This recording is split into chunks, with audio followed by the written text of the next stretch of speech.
Hey everybody, thanks for joining in again and spending some of your valuable time today to take in a little bit of this reflection. I want to um, provide you with a little bit of positioning here on some words that are commonly used. You know, it's very important for us as grown-ups and as adults and parents and leaders to know what we're talking about. And certainly over the last 10 years, as a family therapist, I've seen many parents and teens or what have you just use a lot of words that and they think they know what they're talking about, but actually it's really the an incorrect position on that particular word. And it's a matter of integrity, especially as a leader, to know what we're talking about and to be able to use words with integrity. Um, so one of the words that I want to toss out there for thought today is the word respect. Of course, as you can imagine, in working with families who are in conflict, there's always a request by parents and other family members and teens for respect. Parents constantly saying, you know, my son or daughter doesn't respect me. When I hear parents say that, usually what that translates into is that my son or daughter is not obeying me. Now, you know, you have to ask yourself, where did this parent get this notion? Where did this adult person get this notion of respect?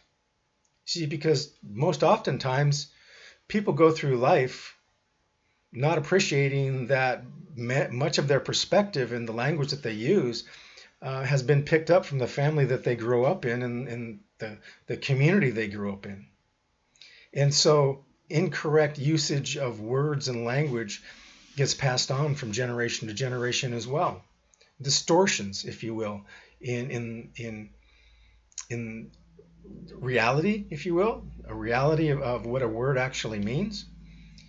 Very common. And so I'm often helping parents what I call reposition. They get very frustrated because they do not feel respected. That's because they don't understand that what they're actually asking for is obedience.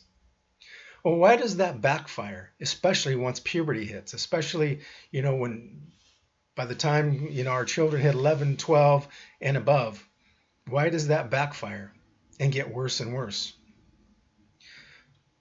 Well, because as human beings, from the day we're born, we're moving from a horizontal to a vertical position. We literally are laying flat on the ground. We finally pull ourselves up, and ultimately we want to stand on our own 2 feet.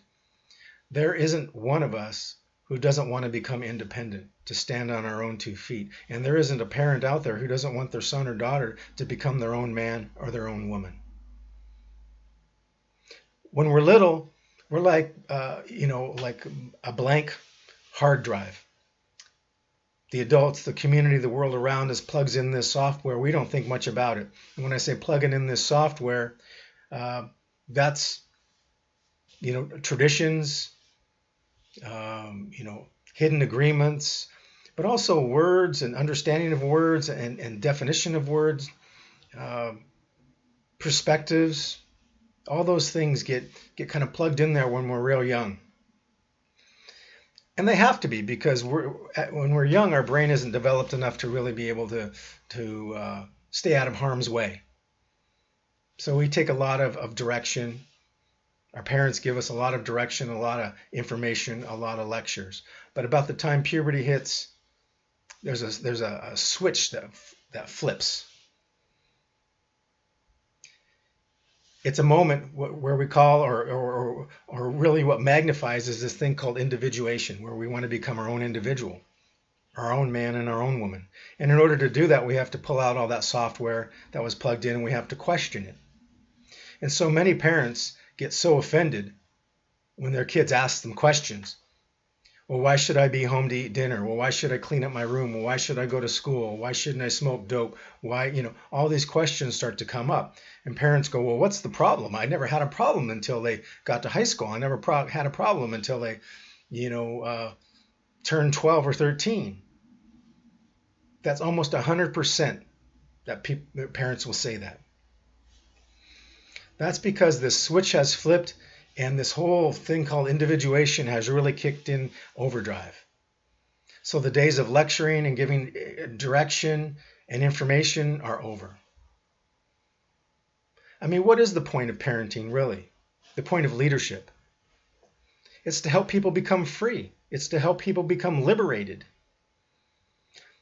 That's a huge difference between who we are in this country in what we call the free world than third world countries. In third world countries, where innovation kind of moves forward at a snail's pace, you'll also find where culture and tradition are extremely strict and don't allow a lot of questioning or a lot of movement.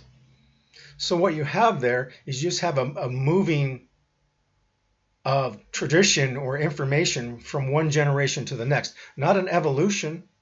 There's not a lot of room for innovation, but just a replication.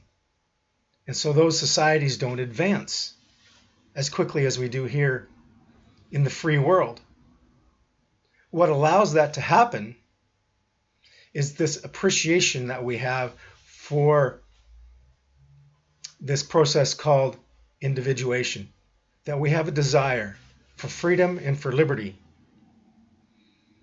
And that means creating some room for all of us, whether it's in society or in our families, creating room for people to ask questions, to question things, and to try some things, and to experience the consequences of it. So we would never want to get in the way of that. It's not even close to being our heart's desire as a parent or as a leader. We want people to be free and liberated.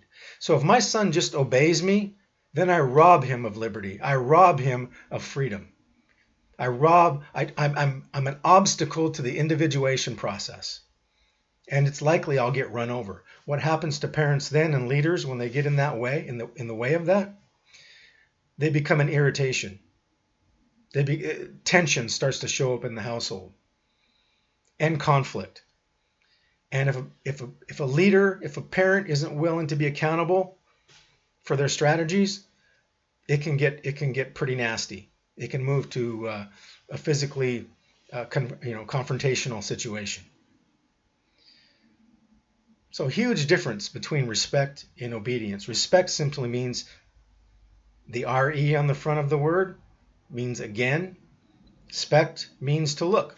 So it means to look again. So when I ask for respect for my son, I'm not asking for his obedience. I'm asking him for his consideration, for him to be thoughtful. And as the leader in the family, as the leader, as the father, I'm willing to give him respect 10 times more. That's the way that works. So remember, folks, again, respect does not mean obedience. Respect means to look again.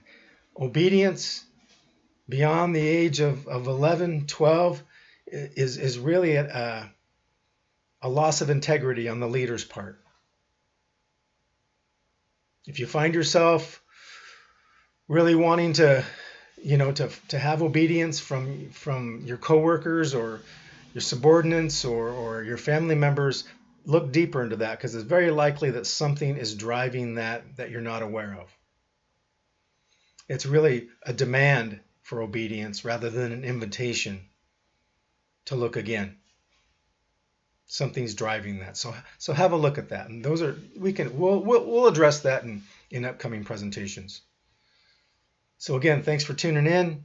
I've got a number of different short reflections on this topic. If you'd like to receive them, email me with your email address, and I will make sure you get on the list and get those handouts.